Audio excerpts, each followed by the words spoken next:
Hello, and welcome to another episode of our Faith-Based Marriage Secrets podcast. I am Caitlin. I am Aramis. And I am Coach D today. Yeah, that's a mouthful, by the way. We changed it to a mouthful, the intro part. So you know. Okay. You agreed to. Right. Right. And today we are getting back into the conversation.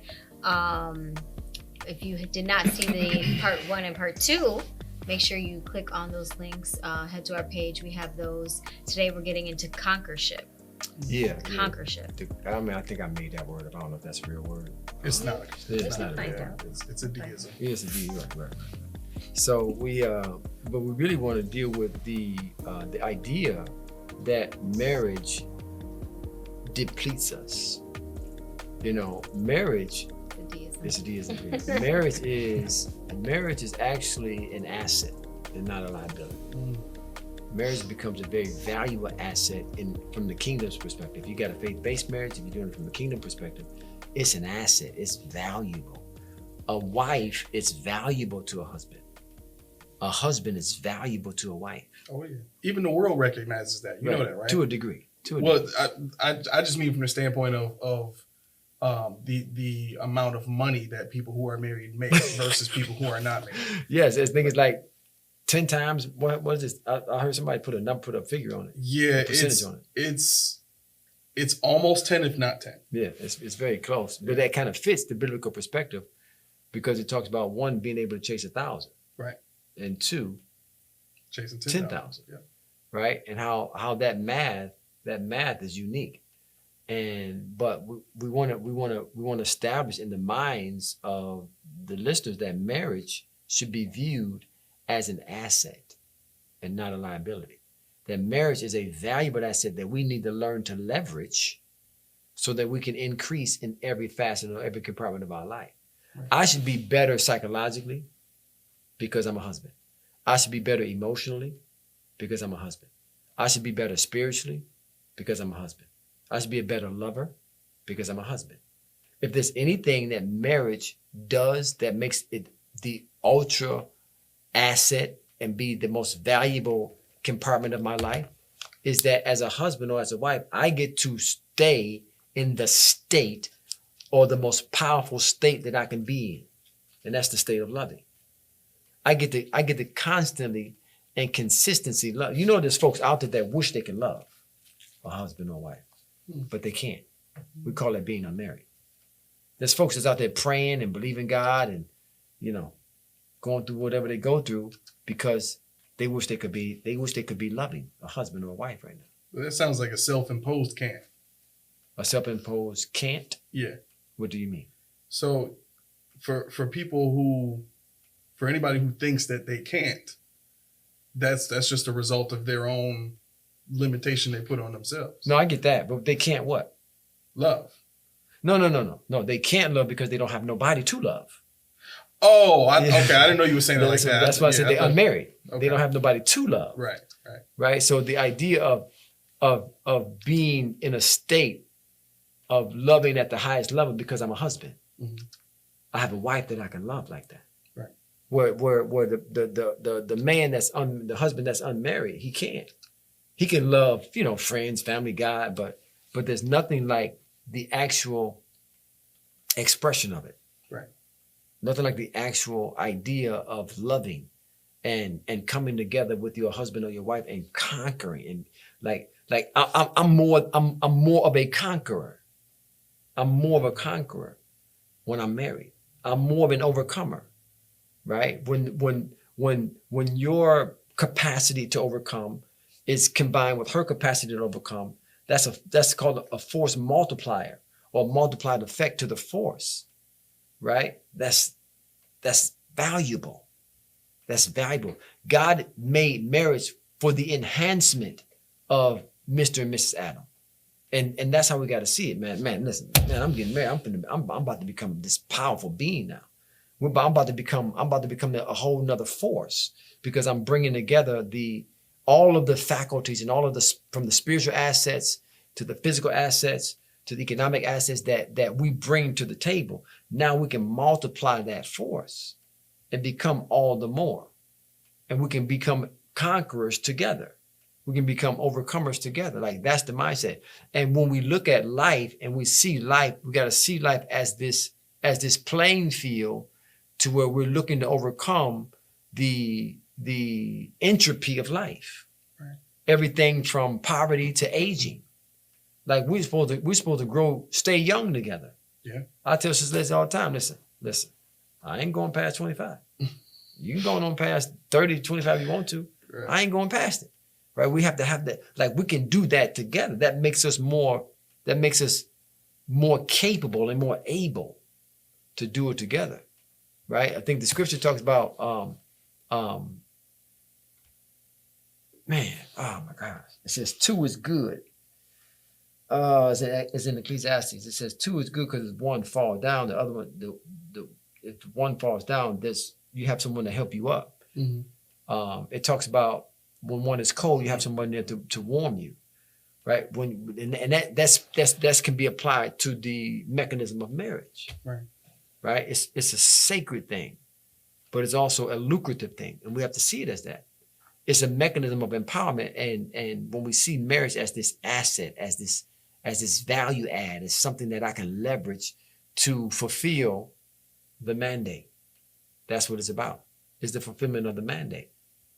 That's what marriage is on. Marriage, and we say it like this, marriage is about the mandate.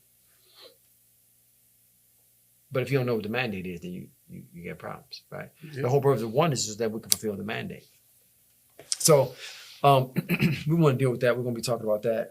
As we talked about what God meant for marriage to mean to man, and fellowship, we talked about that. Partnership, we talked about that. And today we want to emphasize the idea of conquering together and the conquerorship. And obviously it's something we made up, but the idea of conquering, when you look at life and you look at what's before you, like, I know, like I didn't see marriage as that initially. I didn't see it. No, I mean, I saw it in the form of, power couples and on social media and the music industry and, the movie industry and stuff like that. Like two people who are already successful coming together and being ever more successful than they were separate. You know what I mean? Like you see that kind of stuff happen and you think, man, that's cool. You know what I'm saying? But me getting married in my mind was like, it was always that American dream type of marriage where marriage is the end. Like that was my idea of marriage, was you got married, you bought the house, you had the white picket fence, you had the children, you had the dog, you had the 2 cars. You gotta get the dog in there. Right. And then that was it. You did that until you died. Like that was always what I saw or like, on TV, I saw that on TV, or that was like, the only image of marriage I had. So, no, yeah, I mean, that's what most folks, I've heard that description of what they thought marriage was going to be from many, many, many. Hey, what's up, fam? Today's Winners One podcast is brought to you by our Coffee in the Morning Club.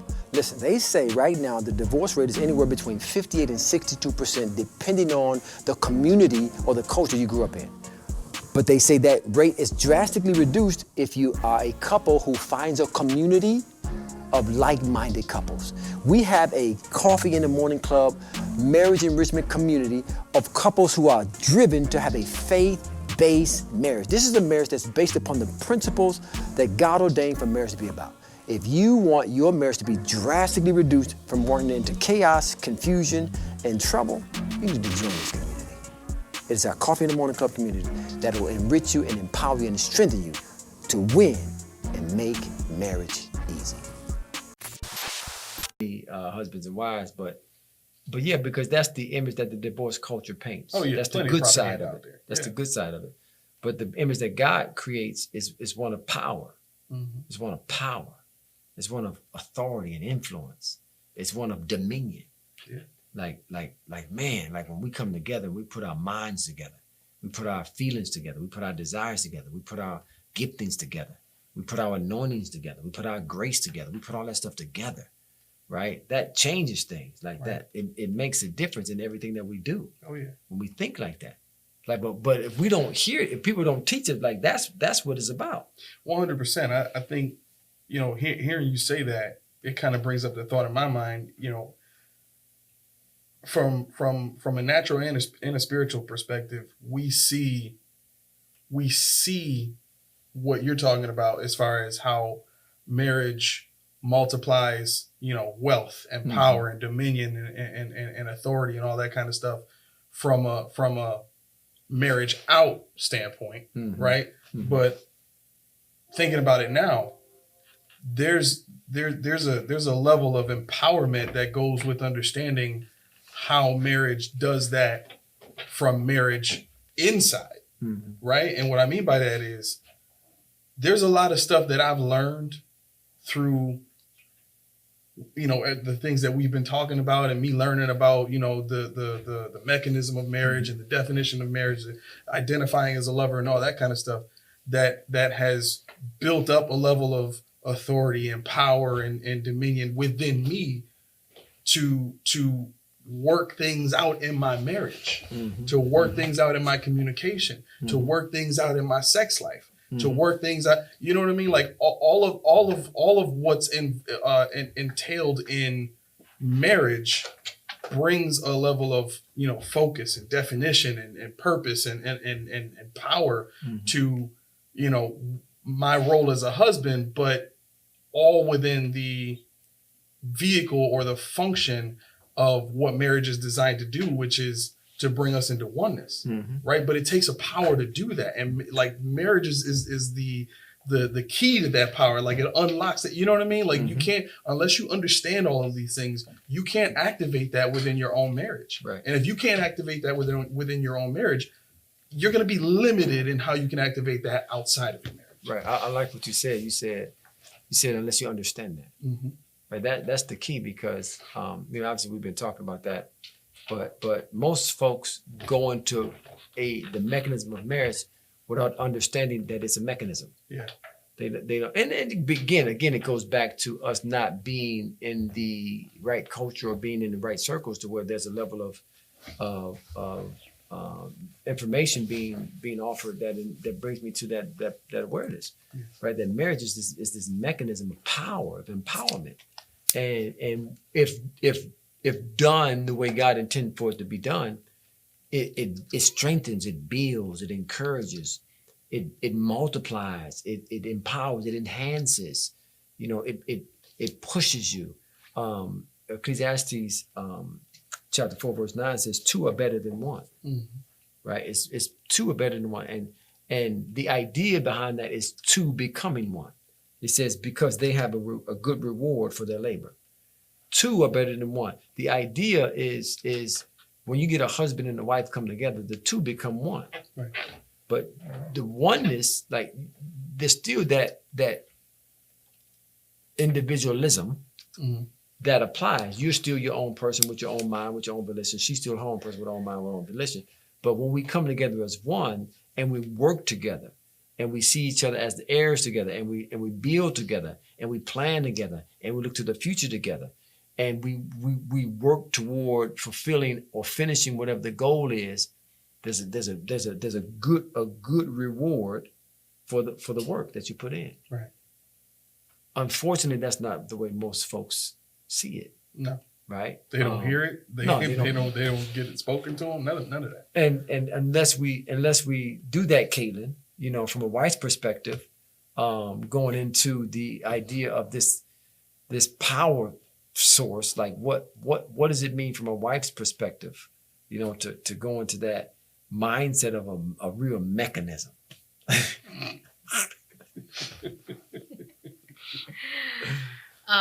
Yeah. I always saw marriage as a power source anyways. So for me, I want to be led, and I want to help contribute to that power source, and I want us to work together, but also, I've got my aspect of things that I deal with the children and the household, and I contribute in that way, and then we also work together with our business aspect of it, and we just build from there. But that's it. I mean that mindset of coming together. I was thinking about that too. When I made the comment that I made, that's kind of what brought it up, because I was thinking about all the different relationship dynamics when it comes to power couples, right? We're so used to seeing two. How are we defining power couples? How are we defining right? power? Well, how would you I'm define a talking. power I'm couple? just saying power couples because it's like a buzz. I know, outside world, but I know, Yeah. and I want to define it. I think we talked about this on a Coffee Morning Club one time before, but Power couple? a power couple, like I might have Did we mentioned it. define it? I don't think we defined Yeah, I it, don't think we defined but it. I might have mentioned it. But how would we define a power couple? This is going somewhere. How would we define a power couple? I think we would define a power couple as a couple that has a solid foundation or understanding of three things. First and foremost, identifying as a lover. Secondly, understanding the definition and purpose of marriage. And then thirdly, understanding what we're talking about now, which is marriage as a mechanism. I think if a couple can have those three things, they then have enough of a foundation to activate marriage the way it was supposed to be activated. Yeah, I see it as reaching, how we would define it as couples who were able to reach oneness. Because that's how we define. That's how we define what marriage That's is. the top of the pyramid, yeah. right. Like true power. So you're saying a true power couple is a couple that's from our perspective. From our perspective, would be a couple that's able to get to the apex of marriage, which is oneness. Correct. So we're saying they're not a couple. Well, we're not saying. Are you saying that a couple is not a power couple until they get to that point? I think that's what makes them a power couple. Yeah. Or the full expression Right. of their power as a couple comes when they're walking in the fullness of oneness. Okay. That's how I would say it. The full expression of it. There's like you can have degrees of it. Like there's degrees to everything. We gotta always keep that in mind. There's degrees to everything. So the degree of oneness that a couple can walk in might be different than the degree of another couple because of the level of or the depth of oneness that they have. Mm-hmm. Where I was going with that was this: that a true power couple, we see described in the principle in Matthew's Gospel, chapter 18, verse 19. It says, "Well, if any two touch and agree, if you touch and agree on anything," in verse 19, and again I say unto you that if two of you shall agree on earth as touching anything." Hey, what's up? Coach D here. Listen, I got something I need to say to you real quick. Listen, marriage is made for lovers. Now, once you understand that marriage is made for lovers and you're not listening to them folks that keep saying you need more than love to make marriage work, you have to identify as a lover. Once you identify as a lover, now you got to learn what love is. Guess what? We have something for you that can help you understand exactly what love is in its most comprehensive nature. It's so much more than just an emotion. But you got to get the book to find out exactly what God's intent was for love and how it functions. Thanks. Get the book. God bless. That they shall ask, it shall be done for them of my Father which is in heaven. For where two or three are gathered together in my name, there am I in the midst of them. And now this is a principle that governs the church, right? Whether there's two, couple that's married, or brother or sister to sister. But this is a principle that we can appropriate to marriage. True power couple is when you got a couple that can come together and touch and agree. Yeah. That will agree as of touching. So we kind of quote it wrong because it says it different, but it says the idea of agreeing. We talk about that is oneness. If I wanted to say it Right. Concisely, it's oneness. But the idea of touching, right,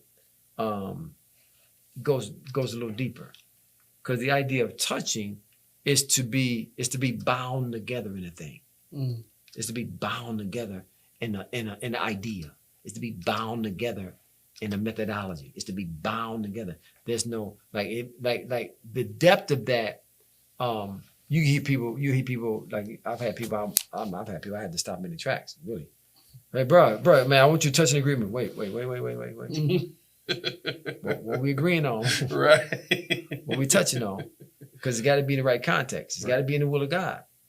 right? It's got to be something that we know God has called you to do, Right. right? And so that the idea of a marriage is when you get a couple, a husband and a wife that's in agreement on what the will of God is, and they touch, and the idea of touching is bringing all your faculties and your forces together to manifest what you're agreeing on. So it's one thing we agree that this is what God will have us to do. Now we're gonna lock arms, we're gonna touch, we're gonna come together, and we're gonna make manifest it. We're gonna pull all of the resources that we have, and we're gonna manifest it. We're gonna make it come to pass in our life. Like agreeing is one thing, but touching is another thing. Having that agreement is touching. That's where we come together to manifest. That's power couple. That's how we define a power couple. Mm. It's when they can come together and manifest and make a difference and make a change in a situation or circumstance. That's power couple. You know, the secular power couple is because you get two actors get together. They're a power couple. They ain't doing nothing. What do you mean power? They'll be divorced in a couple of weeks. Yeah. Right? My power couple. No, power couple. The power couple is when you can come together and really, really touch or agree on what the will of God is for our family, for our life, for our purpose, where we're going. And I was just talking to Sister Leslie, like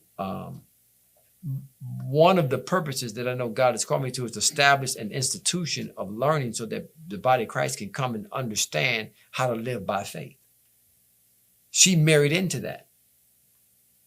We both kind of married into it. We didn't, neither one of us knew it at the time, but she married into that, and to embrace that, and now to fulfill whatever role she feels like she can fulfill in that, is to create this mechanism or this entity where people can come and learn to live the faith life, and what that entails and everything that entails. So it's agreeing on that, but now we're gonna touch together, and we're gonna do everything we can to make it happen. When we started the business, training athletes, and we came into an agreement. I said, Sister Leslie, I think this, the Lord has led us into this. Like, this is real, right?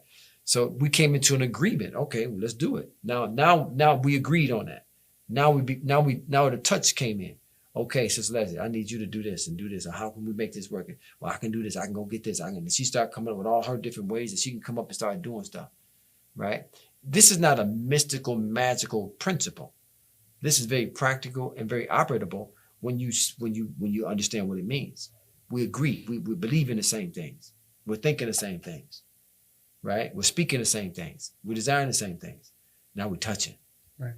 How are we gonna make this happen? Well, you got this ability. You know, you might need a little help over here. You got this ability. You might need a little help over there. But you got this skill. You got this skill, right? I got this knowledge. You got that knowledge.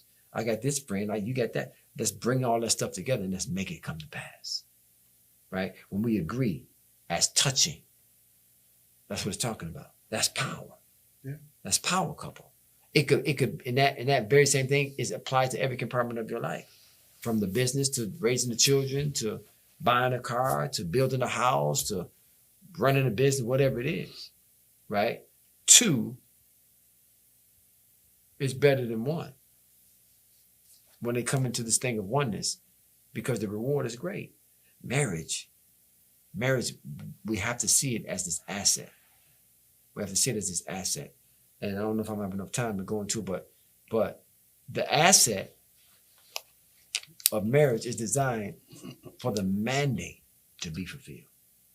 Like, there's a mandate on marriage. There's a mandate on a man. There's a mandate on a husband and a wife. There's a mandate on them to live in the blessing, right? We're blessed. First thing God did, he blessed them. Then he gave them the mandate. Be fruitful, multiply, replenish, subdue, have dominion, dominate. What aspect of a husband and a wife life are we supposed to dominate? What aspect of life are we supposed to have dominion?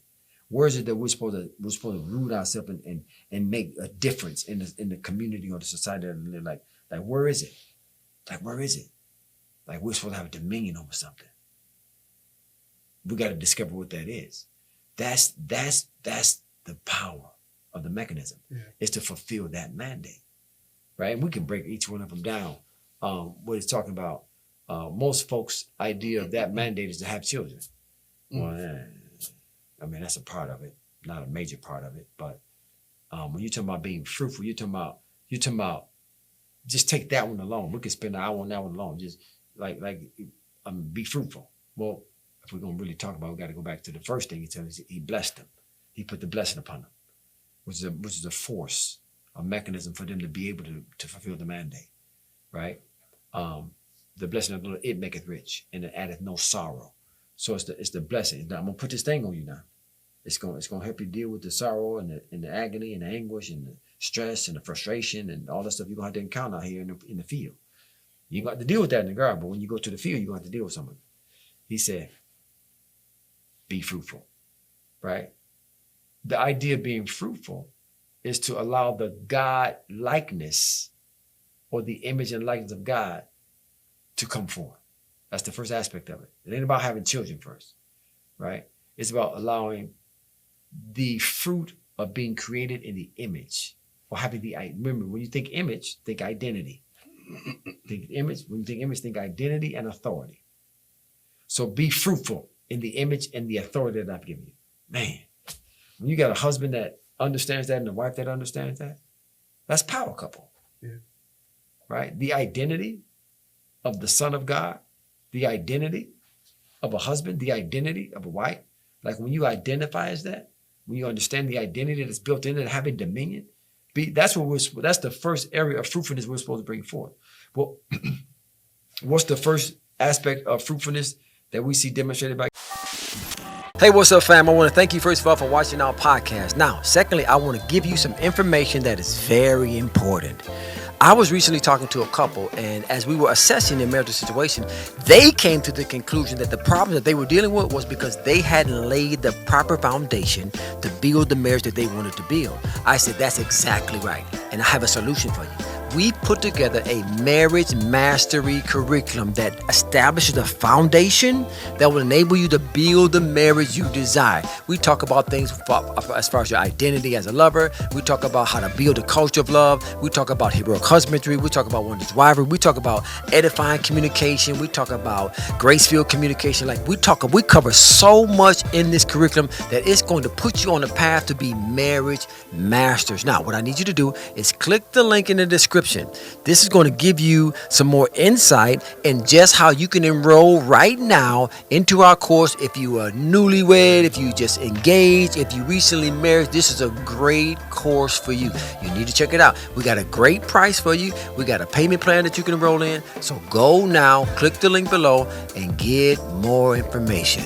And I'll see you in our Marriage Masters University.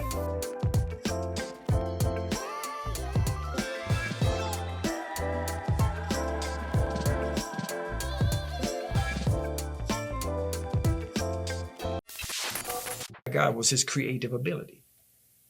There's a creativity that God wants to see come forth between a husband and a wife. There's a creativity that God wants to see come forth between there's a production that God wants to see come forth from a husband and a wife. There's that creativity. I was just thinking it takes a creative mind to become a disruptor in business, right? And when you're talking about just business terminology, being a disruptor is the highest level of business that you can be in, right? Because what you're doing is you're resetting the foundation of the business world, so to speak, right? In whatever niche you're in. And I mean, we were saying we're going to disrupt the marketplace. Yeah, absolutely. With this revelation of what love is. And we're going to disrupt the marketplace. Right. And I was thinking about what it takes to be able to do that is, first and foremost, there has to be something that you hear and believe in order for you to then have the vision to be able to start looking for the gaps in the marketplace. Right. And this is some real game here. The basis of being a disruptor is having the understanding and the knowledge to be able to look at the marketplace and see the gaps. If you can see the gaps, you can see what you can make faster, what you can make more efficient, what you can make better, or what you can make cheaper, right? And those four things allow you to become a disruptor, right? But in order to see that, there has to be a level of creative thinking. If you have a base understanding of how things work, and you haven't heard anything, you don't have a revelation, you don't even know what you're looking for, you're not going to see anything. You're going to see what everybody else is doing, and you're just going to be, trying to do that and hope that somebody likes, you enough to want to go and rock with you. Mm-hmm. You know what I'm saying? But that's not God. Right. Speaking of that, right? You're talking about the power of creativity and having to have that creativity. You're at your highest state of creativity when you're operating as a lover. Mm-hmm. You're at your highest state of creativity. And being married keeps me in this constant state of being a lover. There you go. I'm at my greatest. When Jesus said, he said, I'm come that you may have life and life more abundantly. That word is Zoe, and Zoe more abundantly. So Jesus, that life, it speaks, it's directly, that word life, Zoe, is directly linked to Genesis chapter 1, when God was creating for the one he loved. I was talking about that earlier today. Everything God created was created for the one he loved. Everything. He said, in God's mind, everything I create is going to be for the benefit of my man. Love. Yeah. As a husband and as a wife, everything I create, everything we create is going to be for the benefit of this union. Right. It's going to be for the benefit of our children. Like that. We're at our highest state of creativity when we're operating in that deep blue ocean of love. So if I see somebody that's not creative, or they see a husband that's not creative, I know instead of, you need to be more creative. You need to be, no. I need to lead them into a deeper dimension of loving. Right. Because that's what's going to make them creative. Yep. Is I being able to identify as a lover. It's going to make you your most creative. It's going to make you your most productive. It's going to give you this ability to leverage servanthood. That's what it's about. So I wanted, before we run out of time, I wanted to get that thought on, because marriage and true power comes through this mechanism of marriage as we see it as we're supposed to. I'm done, Caitlin. You're done? Yeah. All right. Make sure you check out the 2 videos before this, where we started this topic. That way you get the fullness of it all, your word fullness of it all. Those links will be on our page, so make sure to check that out, and we will see you next week.